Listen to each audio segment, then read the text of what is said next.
Hello, Cardinals. I want to take some time to go over how retakes are going to work in science. You are looking at a retake application, which you can get from your science teacher. They're probably yellow, and this retake application must be completely filled out before you are allowed to take the retake. It has a place for your name, your hour, the assessment, which is the name of the quiz or test, and what your original score was. Please keep in mind the science retake policy.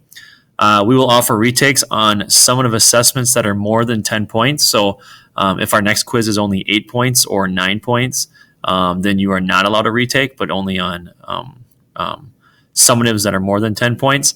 And you are only eligible to take the retake if you get an 85% or below. So that would be a middle B or below. And keep in mind that you can only earn up to 85% on the retake. So if you choose to do a retake, which is usually a really good idea, you can only earn up to an 85%. So even if you get 100%, you're still only going to earn an 85% on that. And then, as noted above here, it says prior to the retake, students will need to complete a retake application provided by the teacher. All retakes will need to be completed within 1 week after the test is returned. So we're not going to be doing retakes at the end of the quarter. You get 1 week after the retake, after the quiz is handed out. So, for example, if your quizzes are handed back on Thursday, you would have until the following Thursday to get that retake taken care of. The reason for the application is to get you to think about what you got wrong on your original quiz and give you some time to reflect upon your answers and then figure out what you should have answered instead. So that's the purpose of the retake application. We want to make sure that you're not just taking a quiz and getting a few wrong and being like, well, I'm just going to retake it anyway. We want you to learn that when you get things wrong, you need to take some time and reflect upon what you got wrong and then fix it. So that is why you have this retake application. As you look at it, it has a place for the number. That would be the question on the test that you got incorrect. And then you're going to want to write out the question so we know what you're talking about. So I'm going to show you that in a minute.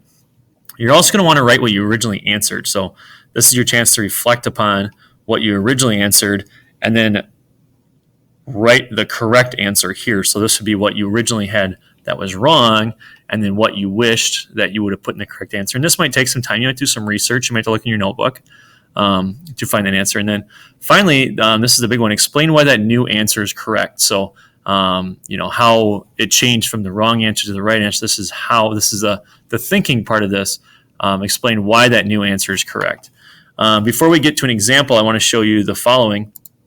It's important to understand that you cannot use your notebook on retakes. However, you can use your retake application. So you're going to get this retake application and you will fill it out, and you can use that on the retake. You cannot use your notebook. So on the first quiz, you got to use your notebook.